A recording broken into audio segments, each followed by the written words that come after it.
Hey, everybody out there in TV land. I am seeing it looks like we're having some issues on the Facebook side. So I'll go ahead and have um, Sadiq post the YouTube link so you guys can see that. So whether you're Gravel Pack or RBC, just putting that announcement out there. So June 8th, we have the anniversary ride, or 133rd anniversary ride. As we switch gears and talk to Tom with Outbound Lighting about everything night riding. What's up, Tom? Thanks for coming out. Figured we can kick things out. Being a Southern California boy for my whole life, I went to Chicago, loved Chicago. What is it like living out in Chicago? Well, I can say that Matt, my business partner, really likes living there. He pulled up the Google map where you can like store all the restaurants he wants to go check out, his wish list, and it's just like covered the entire map, which is quite different from say Olympia, Washington, where I was living the past couple of years. And because I'm primarily a mountain biker, I do not live in Chicago, because not that there aren't good trails there. It's just a little different from Pacific Northwest, you know. So Matt and Andy and Greg and Lauren, they all ride bikes there at our headquarters in Chicago. So they're more commuters. And then Greg is actually a mountain biker. He has a little like shack in the woods up in the UP he goes up to quite a bit. And I think he probably commutes the longest in Chicago. He'd be the one to ask really what it's like there. I'll say that the best thing about it that I've seen are the canal paths, where you can actually get a couple mile stretch without traffic lights and cars, and can just be around other foot people, let's say.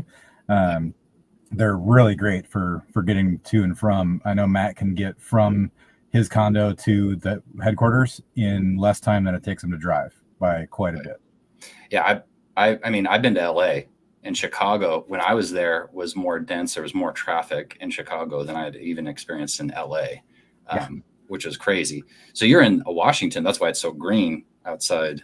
Yes. Yeah, I'm in Bellingham. So I work remotely. Matt and I do all the design work together. He does all the optical engineering and mechanical work.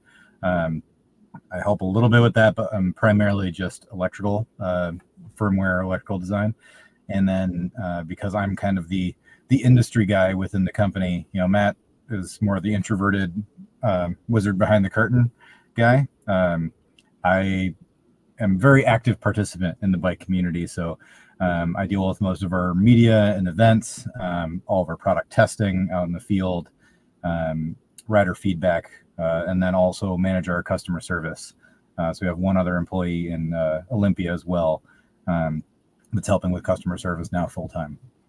Yeah, if you guys want to see something funny, some of that marketing stuff is pretty hilarious. I love some of the stuff that you post. That guy that blinded himself with your light and all that stuff, I thought was freaking hilarious way of using that for marketing. So what's the origin story of your brand?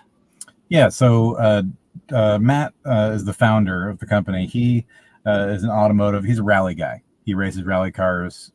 He's a pretty good, sub-pro racer. It's not going to beat Semenuk anytime soon, but who is? Semenuk is a freak of nature.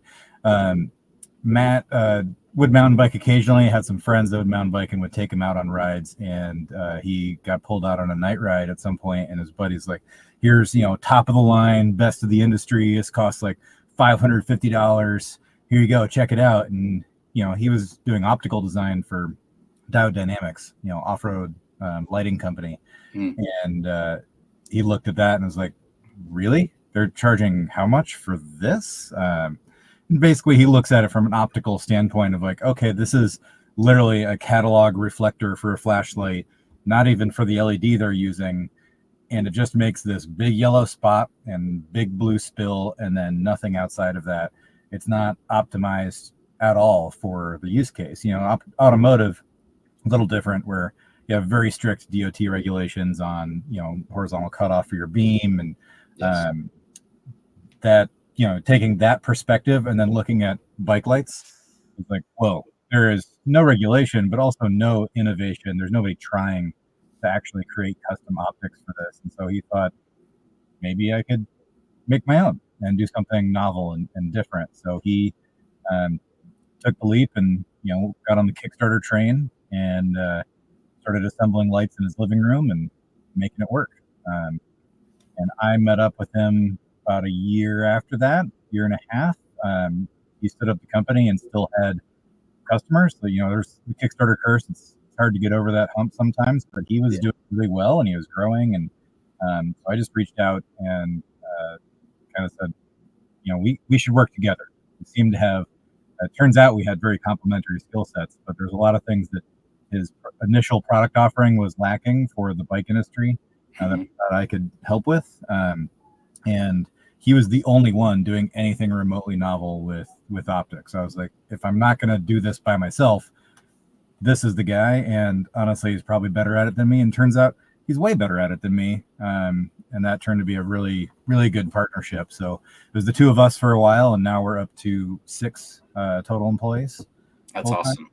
Yeah, so you guys are a dynamic duo where you're kind of like the face, the get out of there, the handshaker at Sea Otter, which is where I met you in real life. Dave, my buddy, was super jealous because he's a big fanboy. What do you think? So talk on a little bit on that. What do you think the industry gets right? That's probably going to be harder, but the next one will be what they get wrong. Yeah, I mean, everybody's pretty down on the industry right now, right? I think the thing that the industry gets right is that there is I'd say 2 things: lots of options, endless plethora of options, which can be a bad thing, of course, with no standards of any kind. But it's good no matter what type of riding you like to do. There's a proper equipment setup for you to make it really a lot better than when you just go grab a bike to go ride. Now there's so many different disciplines, and they're all really getting highly optimized for that, which I love. And I think the industry right now, in particular, in probably the past 10 years or so, is doing a much better job with inclusivity. The sport is, at least in the U.S., largely white and largely male, and it doesn't help with 2 white males here talking, but there's a much bigger support structure behind the women's cycling industry, which is really awesome to see. And having participated in a few events like Rome events is fantastic. It's all women's mountain bike festival for coaching, for demos, you name it. And so I volunteered to help just running shuttles and things like that. Those events are so different from every other bike event, from Sea Otter, from races, and it's just so much more positive and encouraging and uplifting from all the participants all the way through the people running the event, and it's really cool to see that. So I'm pretty impressed with the industry right now in that regard. Yeah, and I think it's a good point and a good move for the industry in general, because you're right. Like, everybody's got an idea of like a super fast guy in spandex. That's what they think of. Right? When it's like my main mission for this, at least this year and next year, I don't know what it's going to be 2 years from now, is just to try to get everybody I know on a bike and riding in some way. And everybody looks different, which Absolutely. Is, I think, super, super cool. And you're right. Getting that mixed up would be great. So what do you think the industry gets wrong? Well, yeah, and number one with a bullet is standards. For me, being in manufacturing, trying to make a product that is supposed to work with the widest possible audience, it's not even just the lack of standardization. There are standards, but in this constant search for endless optimization to the nth degree, there's always new standards coming about. And at a certain point, that word loses its meaning. It's just new stuff. Yeah. And that is, it's cool to see on bespoke bicycles. I'm just plain sick of it in volume bike industry trends. The internal cable routing, everybody hates that.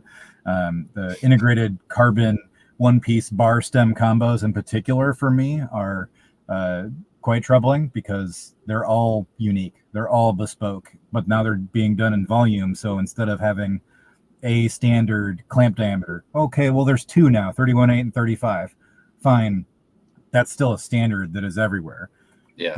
The carbon aero bars and everything, it just, for the amount of gain it gives to the 99% riders, it's just absolutely not worth it. I want people to have the choice to do that. I just wish fewer people chose that, I suppose. I think that's the biggest thing right now. We can have a much longer discussion about supply chain management and how reactive companies are, and the oscillations still we're feeling from COVID that are now just part of the up and down cycle where people are reacting to the noise, not the signal.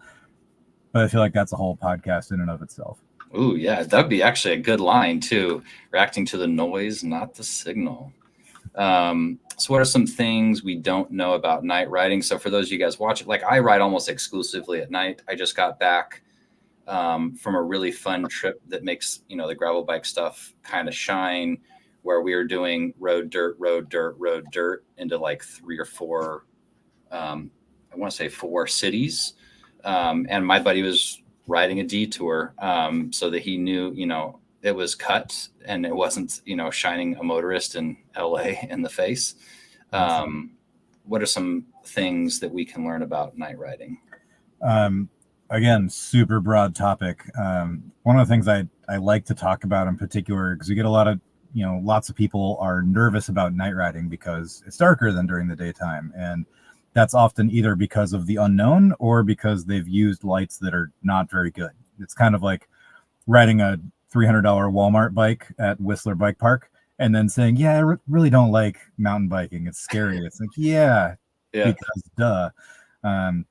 So if you strap a mag light to your bars, then yeah, it's going to be scary night riding. And part of that is that the lighting at night is actually much more consistent than it is during the day. And this is particularly important for mountain biking. Forgive me, I talk mainly as a mountain biker, but gravel is pretty similar, especially high speed descending on gravel bikes where it can get pretty hairy. Being able to read washes and just for service roads where there's drainage and you get a little bit of a dip that you can't see if you have the wrong light, if you have the wrong setup. And during the day, there's a lot of times where if the sun is behind you, you're not getting shadows showing depth in terrain like that. If the sun is off to your side, you're getting this kind of like on my face right now, this stroboscopic effect as you pass trees. And so it goes from light to dark, and it's really disorienting and causes your pupil to constrict. It affects your vision. So night riding can actually be really good for like training and consistency, because every time you go out, the lighting is coming from the same spot in the same pattern, assuming you're using the same equipment. And so the way you process the terrain as you're riding is much more consistent, which seems kind of antithetical to, night riding. Everything's darker. It's harder to see. It's actually easier to see in that regard, at least. And so I find a lot of people are, I'm encouraging them to get out and do regular loops on stuff they know, so they can kind of get, training. They can get used to seeing the line and hitting it consistently, instead of every time they go out not really seeing it and trail looks different and being kind of all over the place. Yeah, and I know you guys have like an adaptive thing too, where it's like the light starts out at a set, like a higher setting. I think some people probably worry about that, but I was never able to notice like when it was ramped down, just because your eyes seems like it gets adjusted to that. Absolutely. I mean, your eyes they're chemical receptors, right? So they're nonlinear, and then your pupil is this aperture that is automatically adjusting all the time. People talk about, oh, you can mess with your phone to make the picture look brighter. Well, your eyes are just doing that with less control from you. They're just automatically doing it. So when you go riding at night, you have your light, and your eyes take a while to adjust to darkness. And when I say darkness, night riding, there's just a lot less environmental light than there is during the day. So during the day, all the scatter outside on a sunny day causes your pupils to constrict, let less light in to protect your eyes. And that response is very quick. You shine a flashlight in your eyes. That's what doctors do. So they want to see your pupils constrict, so they know that you're getting proper pupillary response.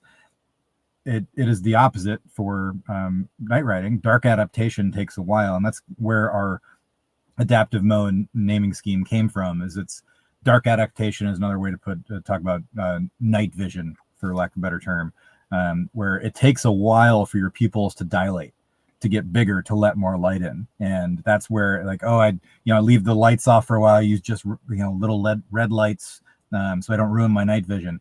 That's happening as you're riding over a 15-20 minute span. Your pupils are dilating, so everything starts to appear brighter. And so what we're doing with the adaptive mode is basically starting at max brightness and then slowly tapering over that first 20 minutes or so that you don't feel the change in brightness. You just get more runtime from it. And it's a weird thing to try to convey, because it's, kind of like it feels almost deceptive, but that's what your eyes are doing. There's actual science behind it. It's just hard to say, oh yeah, this is 2000 lumens, but it'll actually feel like 2500 in 20 minutes, and I think we have basically two different types of customers. And I think there's primarily two types of riders: the ones that really think about their ride and how much light they need, and they're constantly messing with output depending on whether they're on a slow climb or a fast descent. Right. And then there's the people who turn it on, never touch it, and just go for a ride. And that's where the adaptive really helps, because you can make it feel the brightest for the longest. Yeah, and that I did really feel like that was a great way of taking some of the stress out of it. Because I'm trying to examine things, because I've been riding for, man, I don't even know, 15 years, something like that. And so when I'm getting someone else new in it, I'm trying to see it through their eyes or through my son's eyes, who's 13. What are some things I can do? What are some pain points?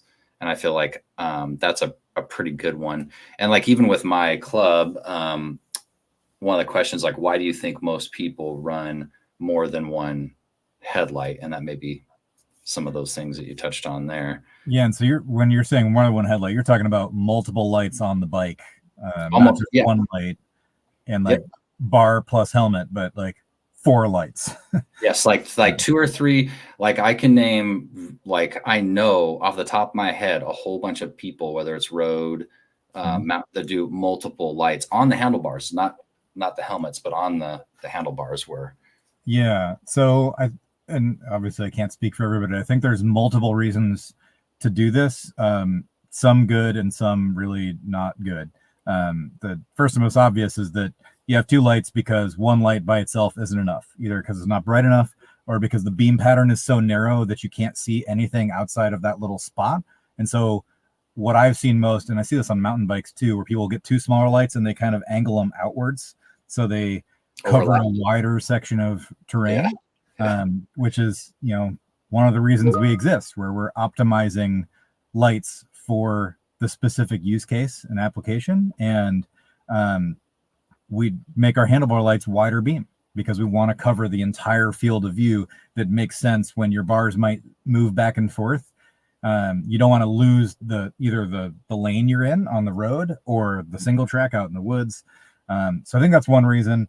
Another reason, at least from what I've seen from customers, is redundancy, particularly for bigger events, but even on a standard night ride, they just don't want anything to ruin their ride. So they basically have a spare in case they forgot to charge one or whatever, which can easily be mitigated with just keeping track of your equipment and being a little more diligent with it. But not everybody's that diligent, and that's fine. And then I think beyond that, like, I don't think there's a lot of good reasons to do that unless, the other example that just came to mind, road riding. You're talking about glare for oncoming. Some people want a be seen light, dedicated be seen light, and then a to see light. So I can see that making sense, where you might have the be seen light always blinking, doing whatever you think it needs to do to be seen by cars, and then the other one you can turn on when you need to see where you're going on a dark alley where the street lights disappear, or something like that. That makes sense to me. But what I've seen more often than that is people just taking a light that does not have a cutoff beam, that's just a round spot, and they tilt it down so they don't blind cars. So what happens is they get this really bright spot right in front of their bike, and they can't see very far ahead of them, so they have to go slower. in order to do that, and you still end up with glare into the cars. It's just a little bit less. So I think there's a lot of reasons that people do that. I think there's some valid, but in general, getting the right light for the application, be it road, gravel, mountain, downhill, whatever, is make more sense. Yeah. So talking on that, Trail Evo's pretty amazing. For those of you guys that do mountain bike, it looks like someone took a light off of a Wrangler and strapped it onto your mountain. It's really the best light I've seen out there by a large margin. And then you can run, I think, now I don't want to misquote it, but I think you guys are the only ones that can run full capacity off of like a normal battery pack. Am I right in saying that? Yes, we can run full output, like maximum output, regardless of what the battery is doing. So batteries running low, you can still get high output. Your pass-through charging to extend runtime from a USB power bank, you can still get max output. There's a lot of products that will basically limit the output to being, super low when it's charging. I honestly don't understand why.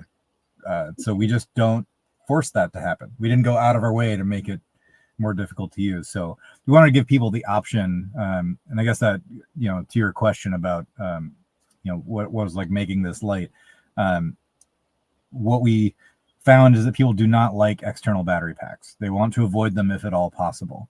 But there's a lot of applications, and gravel's a big one for bike packing and just big backcountry rides where having extended runtime is important. So how do we make a product that gives people the freedom to not have to be tethered to a battery pack they have to mount somewhere on the frame or stick in a pack, but then give people the option to run longer when they want to? And that's where we just allow high power USB-C charging while you're riding, so that you can do that for the bigger rides. So like at 24 Hours Old Pueblo, we have a lot of people that are running an Evo with a 20 amp hour power bank, and they're running it in medium output for 13 hours straight and not thinking twice about it. They don't touch it. Crazy. They don't have to worry about it. And then for normal rides, you just toss it on the bike. It takes 2 seconds. There's no cables, just makes it easier. So I think that was a big part of, at least with the Evo and kind of our base product line for self-contained lights. We wanted to make sure that feature set was there for all of them. Evo, go ahead. It's just essentially for those of you guys that are watching, there's a quick release. We're going to get to that in a second. And it's also, so it's kind of the best of both worlds. So your lights are self-contained. They do not need anything, but if you need to run longer, so like my Tuesday, Thursday nights, they're like 20, 30 miles. It'll run no problem. And then if I'm doing like a bike packing trip and it's 6 to 10 hours, then obviously I'm going to need more than just the internal battery. And I can just run any normal battery pack that I have laying around in my house, and I can run it at full power if I want, or medium power, like you were saying. Yep. Yeah. And there's a lot of lights that are self-contained that work well. There's just not that many that have that option. There's a few others like Exposure out of the UK. They have it's not USB-C though, it's their own proprietary connector for their own power bank, so you can mount a battery separately and plug it in to extend. Everybody's got their take on it. This is just ours. Yeah, which I love that it's not proprietary. I can run anything, because I've had a ton of different ones. And that Exposure one, I think it's like $600. I think. I mean, it gets it's not cheap. Yeah. And then out of curiosity, where did the name for Hangover came from? Those for you guys watching, that's their helmet. Light, real small guy that fits on the helmet there. Yeah, I really, our first products were the Focal series, and they had the trail light and the road light. And Matt did some smart things there, where it was basically the same light head with a modified reflector to change the beam based on the application. So had better economies of scale, better manufacturing efficiency, but it was fairly generic feeling, just trail or road. And I want us to have names for stuff. We try to make it really clear on the website when you're looking, if it's for mountain biking, for road riding, if it's for helmet or handlebars, because those, the use case and the mounting location are most critical for determining what kind of beam pattern you want, how much battery power you need, so forth and so on. And at any rate, Hangover, the name by itself doesn't tell you anything about the light. Hopefully the website makes that clear. I wanted to name stuff after trails that I really loved. And when we were working on Evo in the first place, I was actually living in Arizona in Scottsdale, and we would get up to Sedona to ride quite a bit. And I loved Highline Trail, and I thought, Highline, this would be awesome, actually, because it's like high, it's up on your head, simple, that'd be great. And people thought Hangover was funnier. And so we just kind of went with it and said, the battle. Yeah, Hangover is also an awesome trail up there. Iconic, extreme exposure. It's one of those trails that I ride like once a year. If I'm in Sedona, I might ride it, but I'll probably go ride Highline or something else. Because. So yeah, a lot of people don't know that that's named after a trail, and they just think it's funny. You know, it kind of hangs over your head.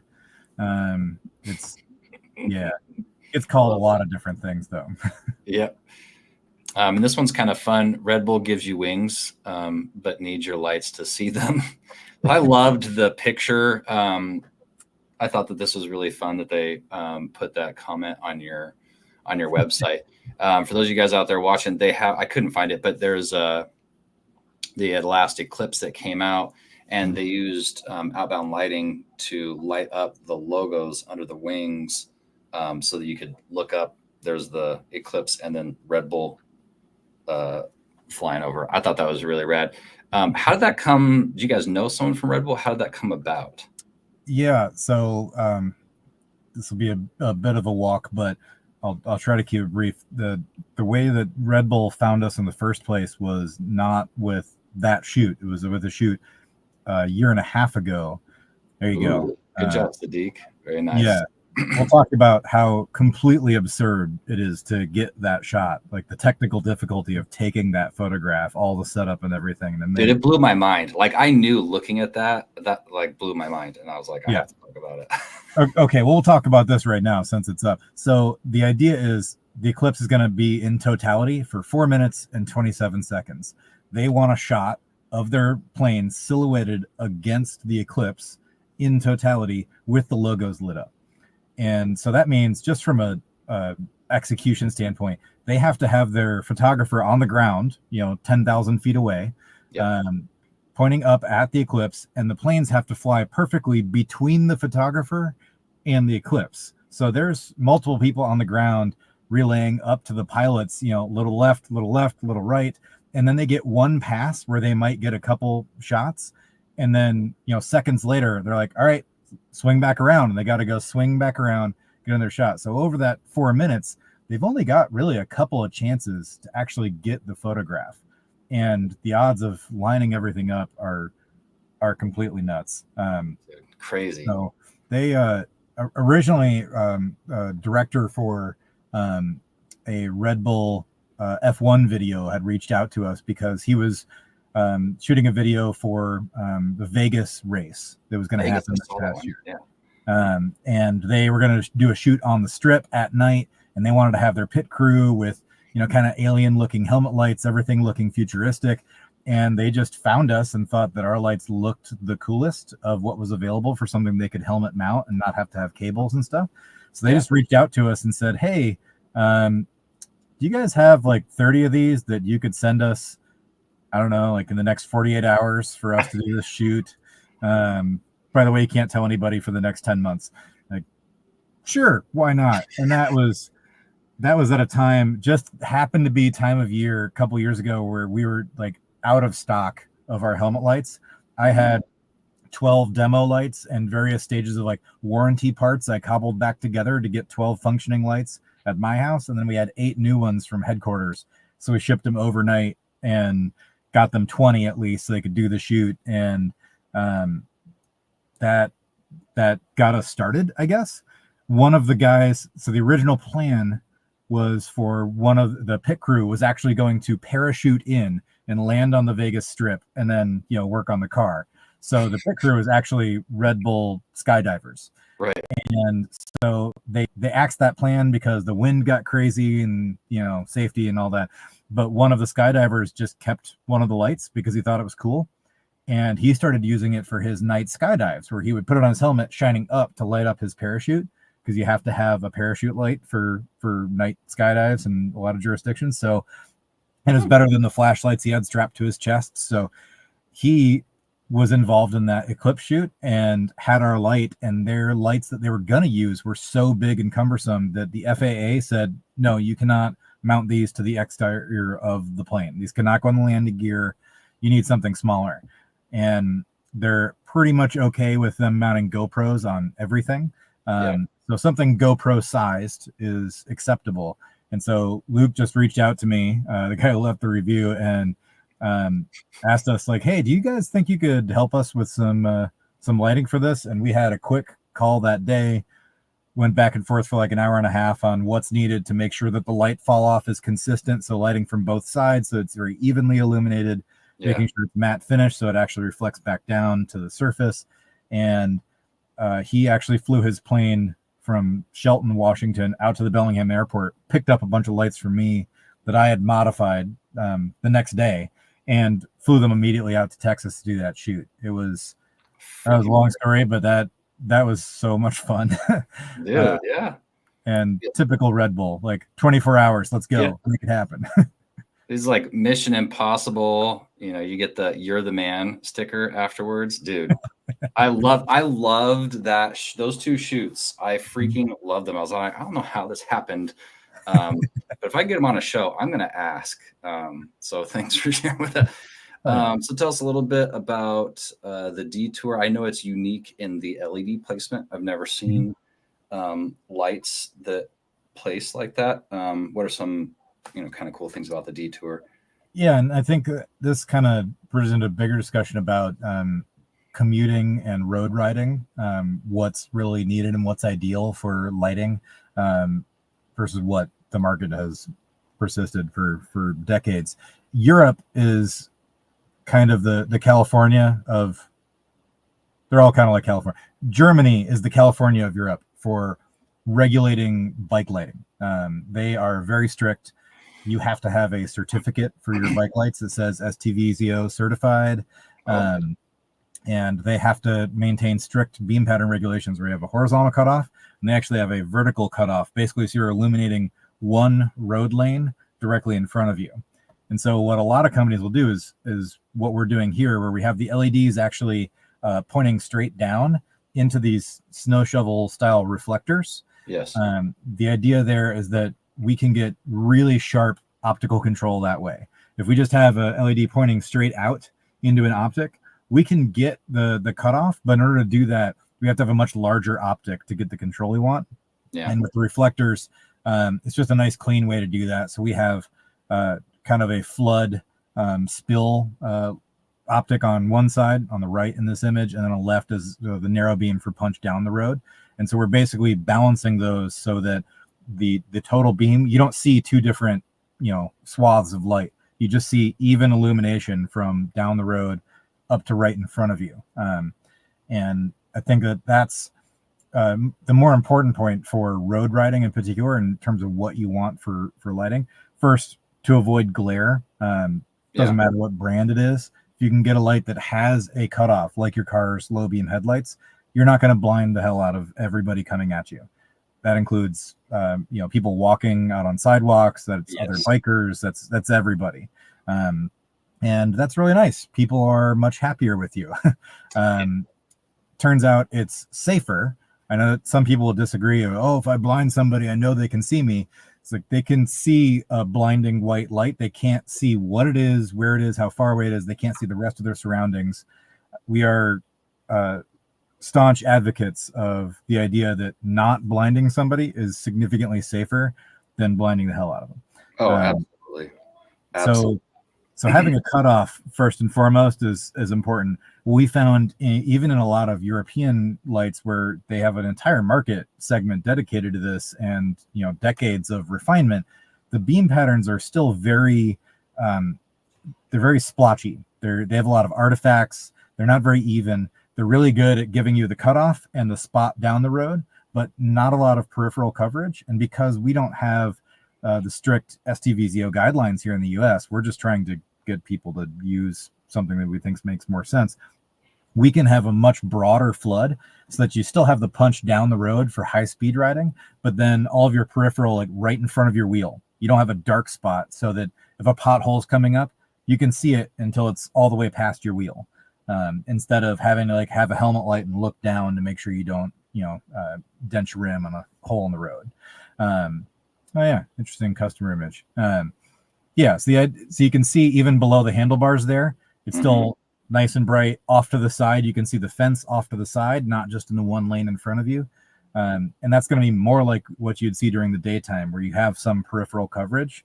Just seeing a single spot isn't really, that's not the way you see the world any other time.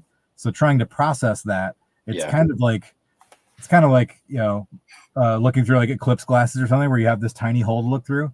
It makes it really hard to do anything quickly, to react to your surroundings. So, and the cutoff, it's funny. So one of the cutoffs I become most aware. So like that last trip that I just did, we're going up to the Nike Missile Tower in LA. Beautiful trail. I mean, it's definitely a gravel trail, stupid steep getting up to that thing. It's like over 15% cement and asphalt getting up there. But we find ourselves in a lot of situations where we are with walkers. So the car thing is a big deal because then you get someone really ticked off at you and yelling at you possibly. But also with people who are walking and stuff, I have to like reach over if I'm not using your detour where Dave, he never has to do that because it's already set. And then of course, picking a line where it's kind of close, how big is that rut? I can see that rut, down the line. And then you're getting closer, you're navigating it. It's got that little brightness there. Good stuff. All right. What's your favorite kind of ride for you? Mountain biker?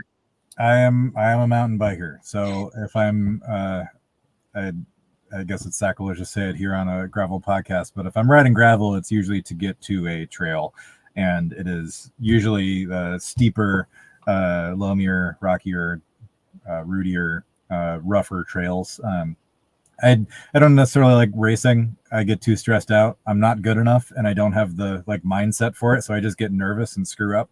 But I like the idea of enduro riding because that's what everybody does together in groups, where you just kind of mosey your way up to climb, and then you go all out on the descent. And I love big rides like that. So we do that primarily here in Bellingham. We can pedal right from the door and get onto Galbraith, and then there's a lot of other trail options out here. Those are my favorite rides. If I can get out on a weekend day and have 5-6 hours out in the woods with people at a casual pace and taking the views, and that's pretty ideal. Awesome. Yeah, if I ever come up there, I'll have to swing by your way. So any plans to visit Cali? I know I saw you at Sea Otter. Is there any other things you're coming out to Cali for? No. Yes. There will be some stuff. A lot of it's more personal. My best friend lives in Marin, so I get down to the North Bay and ride with him. Try to do that at least a couple times a year. Sea Otter is the biggest event of the year, in terms of just mass of people and number of vendors. So we definitely make a big showing for that. This year we brought 2/3 of the company, all 4 of us. We'll be back until that goes away, until that goes the way of Interbike or something. I've wanted to go for like 10 years, and this was the first year I was able to go, and I have to go every year. I freaking loved it. A bunch of like-minded people. Everybody was super rad, and being able to meet you or other people that are like, I helped engineer this. I'm the owner of, like the owner of Revelet Designs was there from Alaska. Like it was, I missed Day Saver. I did a video with them earlier. They're from Switzerland and came out here. It was just super rad. But last year we had a booth that was right across these guys that make wooden handlebars in Australia. And it was 2 guys and just the 2 of them. And they came out to Sea Otter. Like you get that level of stuff where it's not just, specialized with all the corporate people, but you get all these, like you talk about, these small companies where you get to talk to the person who's doing the stuff. And Yes. I kind of love that. I can't, that's the reason why I'm not coming to California all that often, because I can't do all the design and testing and other stuff and also be our demo event guy showing up all over the country all the time. Yeah. But I do really love going to events and talking to people, because you meet people that have really specific needs or really interesting questions where they want to know about why something is or isn't a certain way, or if we can do something. And I'm always surprised, because there's a lot of questions we get a lot, but there's a lot of questions that I would not have expected. And it's good to have a detailed conversation in the weeds with somebody about drilling down, why do you want this thing and how can we help make whatever it is, like the root cause of that, how do we help enable that? And I think that a lot of the companies that are doing well with stuff like that, like I think of Daniel over at Onyx Hubs. He will engage you to the nth degree about any level of manufacturing or whatever it is you want to know about the hubs, and he listens, and they take that feedback from customers, and that's a unique opportunity to do that with so many small companies at Sea Otter. Yeah, I think next year I'm making a list and trying to map it out on a map to help me focus. And you shouldn't have told me about those wooden handlebars. I'm Googling that after we get off this show for Absolutely. Sure. How is it producing stuff in the US? Some of the challenges and wins. I know some of that's been on your Instagram. And so for those of you guys who are watching and don't know, they're made right here in Chicago. Yes. Mm-hmm. And then they get stuff from here too. And I know that has some specific challenges and wins. Yeah. So we get asked a lot, like, are you made in the US? And technically we're not 100% made in the US because we make a consumer electronic device. We can't buy batteries made here domestically because Tesla won't sell to us. And we can't buy, even Texas Instruments manufacture stuff in Taiwan. So we get chips and whatever. All of our electronics are assembled and done. All of our circuit boards are done in Arizona. We are switching almost all of our products over to thermally conductive polymer that's manufactured in Kentucky at one plant in the world. And then we have a injection molder in Michigan, who's an automotive customer that does a lot of automotive manufacturers. So they're really great to work with. And that's kind of opened up some doors. I'll say that getting to that point has been real damn difficult. We wanted to be as much in the US as we could possibly be. Problem is that a lot of US vendors make that really difficult for us. We managed to find this pick and place vendor in Arizona. Our buddies over at Nacho Lights, actually down in Arizona, they make off-road lights that are pretty freaking awesome. Steve recommended them to us, and they have worked out fantastic because they work with us as a small company. So if we are out of stock or something, or we have an issue, they can get the line up and running the next day to get us back in stock. They're not charging us massive expedite fees. They're not raking us over the coals. They're not saying, oh, it's minimum 8 weeks turnaround. They make it happen. And it's not always that easy, but they're the only vendor that I've met with in the electronic space that does that. Getting things machined, cast, injection molded, that's really tough. We were doing all of our castings, anything that's cast magnesium, like right now, Evo lower shells, cast magnesium, that's done in Asia. And that's because it's not like a 50% price increase. It's like a 5X price increase. Yeah. And then when we get part quality from the vendors we've tried, the quality just isn't as good. And then our service isn't as good. And it's like, why are we paying so much for something that is fundamentally worse just to say we're made in the US? So we are constantly on the search for the right partners just to make sure that we're always supported. And thankfully we've got almost all the pieces in place now, so that in the next product update for Evo, we'll have all of our parts here and then assembled here. So the biggest challenge for us, I think, has just been finding the right partners, because there's a lot of US companies, to make the margins work and make a living, they got to make money too, and they got to pay living wages, and often with benefits. And the reason things are cheaper in China is a lot of time they don't pay living wages. They don't support their employees, and there's a price. So in the US, to do that, a lot of companies have to have the volume in order to get the margins reasonable for somebody like us to be able to afford it and not have a $500 light. And a lot of times companies like that, we're just not high enough volume for them. We're growing pretty quickly. We're doing pretty well. And now our annual volumes are getting high enough that we can, we have some weight to throw around and we can get some attention from some of these companies, but it's still pretty tough. We're not talking about 10 million lights per year for our company. Yes. So you're talking about tens of thousands. The economies of scale are very different. We're going to get a mold made. We are never going to use the life of that mold because we're just not going to make enough. We're not going to get enough shots out of it. So we can't have 6 of them to ramp up throughput or anything like that. I think that's the biggest issue that we face as a small company. And then the same side of it, you start talking about, like Specialized, it's just big company. Just as an example, randomly, they will have the same issue if they manufacture things in the US where their volumes are high enough that the price has to, like the asking price has to come down. So their margins have to be pushed even further. So it's just at every level, unless you're trying to do something in a very specific way, you kind of get priced out of US manufacturing. But we've managed to find some good people. There definitely are companies that are willing to work with you and that are doing things in an efficient, like at an efficiency that allows them to make a living, which I think is kind of the big challenge with a lot of these other companies where they're just plug and chug. They're just turning a crank. And so their efficiency isn't there. So it costs them this much to make this much margin. They can't afford to give us lower pricing. So getting some of these companies that are doing the work to get prices down, it seems silly to just talk about price all the time, but being able to provide the same quality and level of service at a reasonable cost while helping everybody keep the lights on, that's always the challenge.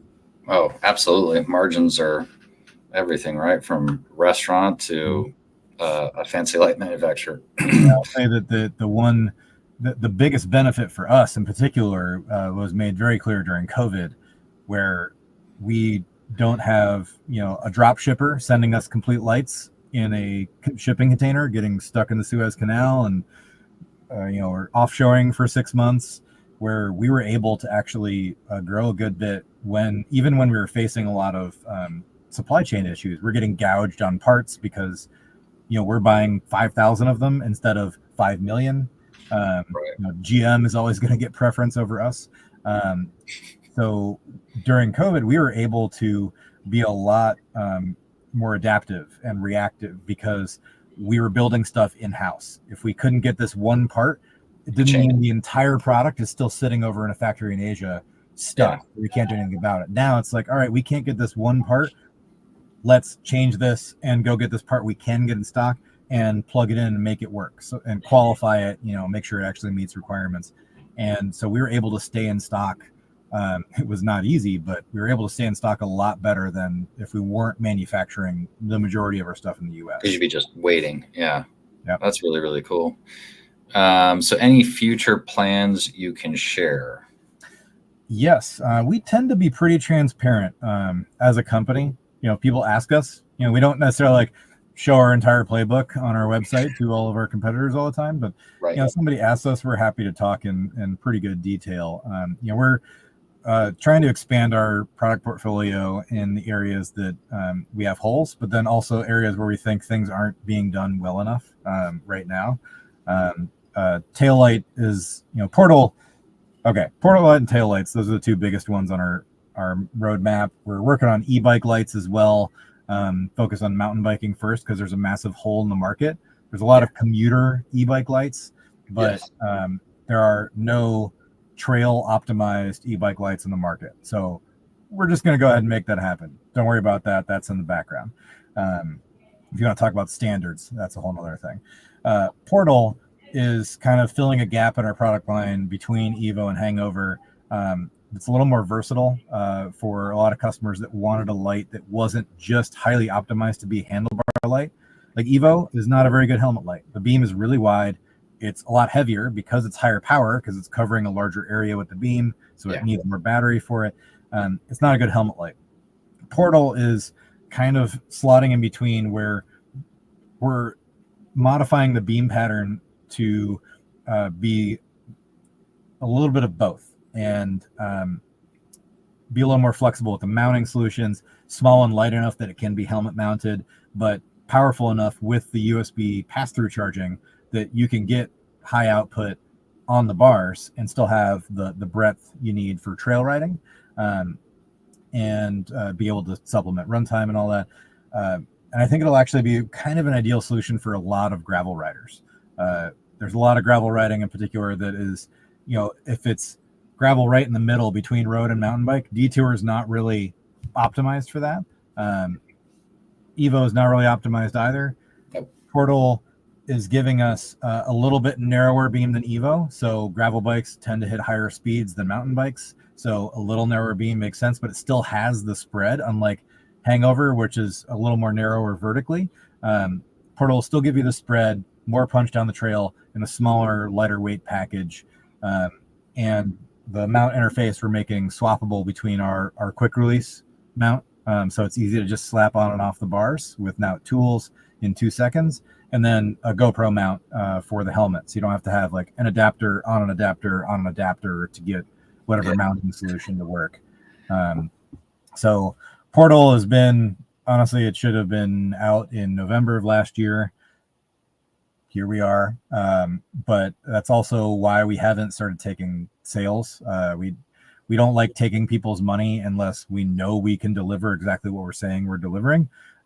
So we're not putting it up for sale until it meets our standards. And to this point, between supply chain issues, vendor issues, quality issues, honestly, some of our own design issues, we were trying to get a little too clever in our manufacturing and didn't work out, so we had to rework it. We're pretty damn close now. It's now just execution. We have everything locked in. It's just final tweaks and tunes and getting it validated and out the door. I'm super excited about that. And then tail lights. I think that pretty much every tail light on the market is just a glare bomb. They're narrow beam optics. There's not a lot of side visibility. If there is, it's completely uncontrolled. So the rider right behind you is going to get blinded by that light. And it may be like, oh, it's 400 lumens, but it's scattered everywhere. So the actual intensity at any spot in the beam is pretty low. So yeah, they're visible, but they could be a lot more visible and have way better run times if you actually shape the light to go where it's supposed to go. So we're trying to do that with our first taillight offering. It'll be more like dedicated road, commuter focused. There's one company called Flock out of Australia, a small startup. They have novel idea to light up the back of riders' legs, so you can see legs moving and not just a blinking red light at night.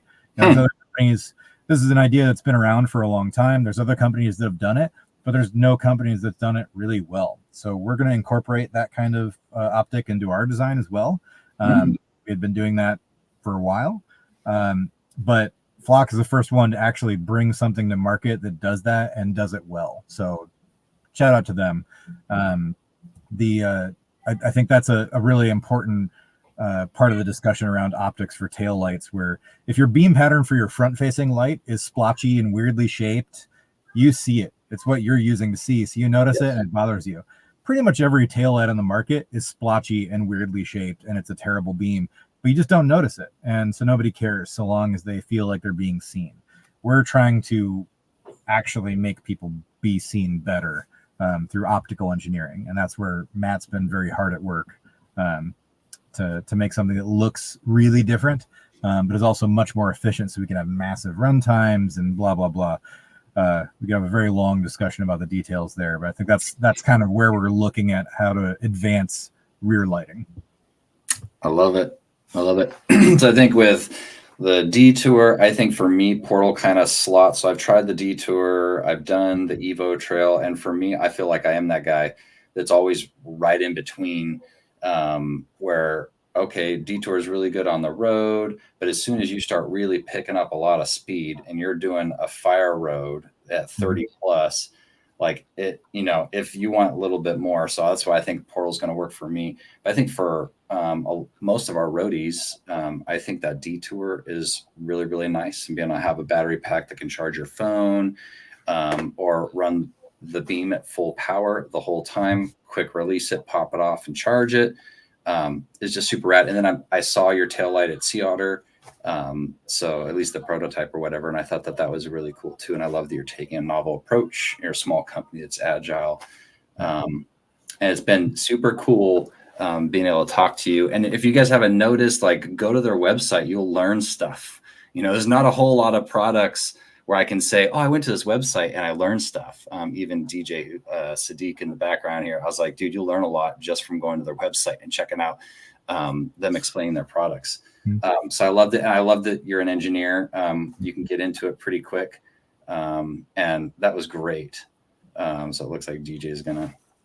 Oh, yeah. And you wrote all these, right? Most of these, it looks like you. Or no, Either Matt or you. myself. Some of them are kind of general topics. Some of them are kind of old. Honestly, we should expand on this more. But even on our product pages, we try to talk about the design fundamentals, like what aspects of the light matter. So yeah, if you go just click on the Trail Evo there, for example. I'll go ahead and click on Trail Evo there, Sadiq. Yeah, and just scroll down, you'll see not this like endless list of specs like 26-hour runtime at 25,000 lumens. Like, there's specs in there, but what we're more focused on, if you get down below the reviews there, is talking about things like thermal design, talking about optical design, talking about the mount interface, and talking about why we're doing things a certain way, what the tangible benefit is, because a lot of times things get lost on a spec sheet. It doesn't really convey what's going on in reality. It's kind of like, it's the best mountain bike, the one with the most travel. And like, well, yeah, that might be true if you're downhill riding, but not if you're riding the canal path by your house. More is not always better. There's a reason you don't take a road bike to Whistler. And so we're trying to do that with very thoughtfully with all of our lights, where if it is designed a certain way, there's a reason for it. Everything for a reason, right? Yeah. And I think I've appreciated that. And then you guys explain through all that stuff, and I've seen it in the products in person. So I was super excited to get you on the show. So I guess we'll wrap up here. And again, that's going to be Outbound Lighting. I'm going to put the link in the description. And I'll probably repost this on Facebook too, because for some reason Facebook rejected it. Always something.